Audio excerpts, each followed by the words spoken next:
MD Monowar YouTube channel থেকে খবর পড়ছি আমি মোহাম্মদ মনোয়ার হোসেন। আমাদের গুলিস্তান সংবাদদাতা জানান, গুলিস্তান থেকে একদল কুত্তার মিছিল বের হয় আর কুত্তাগুলো সরাসরি প্রধানমন্ত্রীর কাছে যায় আর প্রধানমন্ত্রীর কাছে কুত্তাগুলো আবেদন জানায় তারা আর কতকাল ল্যাংটা থাকবে।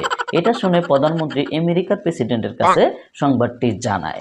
জানানোর পরে আমেরিকার প্রেসিডেন্ট সরাসরি একটা করে ক্যাপ আর জুতা দেওয়ার কথা জানান। আমাদের এক হারামজাদা রিপোর্টার জানান, আফ্রিকার জঙ্গলে হাতি আর পিঁপড়ার বিশাল যুদ্ধ। সেই যুদ্ধে পিঁপড়ার পায়ের নিচে কয়েক হাজার হাতি পরে হাড়গোড় ভেঙে যায়।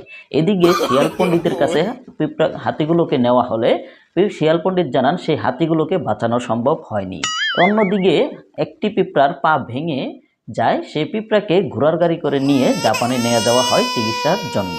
আমাদের আরেক সংবাদদাতা জানান, টঙ্গী চোরের মোড় থেকে পকেট মেরে 180 কিলোমিটার দৌড়িয়ে বেগে হঠাৎই এক গার্মেন্টসের শ্রমিক মোসাম্মদ সেরা খাতুনের সাথে বুকে ধাক্কা খেয়ে সেই চোরটি মৃত্যুবরণ করে। অন্যদিকে ময়মনসিংহ থেকে হাঁসের এক বিশাল মিছিল বের হয়। সেই মিছিলে জানা যায় যে তাদের স্লোগান হচ্ছে বা তাদের দাবি হচ্ছে যে তারা আর ভিজা পানিতে গোসল করবে না এই শীতে, তাদের দরকার শুকনো পানি। সেটার জন্য সরাসরি ময়মনসিংহের বিখ্যাত ইউটিউবার নাসাবের কাছে যাওয়া হয়। তাদের ভিডিওতে সরাসরি ইনফরমেশনটি পাওয়া যায় যে কিভাবে শুকনো পানি করা যায়, আর শুকনো পানিটি করার জন্য বিস্তারিত তাদের ভিডিওতেই দেখব।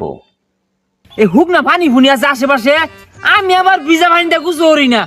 আন্নে একটা কাম করুন, আন্নে ভাই যাই রা বালতি ভরে পানি নিয়ে রোজ লাইরা দেন গে, হুকাইলে পরে গোসল করুন যাইগা আমি। তো আজকের মতো খবর এই পর্যন্ত শেষ করছি। আগামী খবরের আমন্ত্রণ জানিয়ে যদি ভিডিওটি ভালো লাগে লাইক, কমেন্ট অ্যান্ড সাবস্ক্রাইব করুন পরবর্তী খবর পাওয়ার জন্য। সবাই ভালো থাকবেন, সুস্থ থাকবেন, আল্লাহ হাফেজ।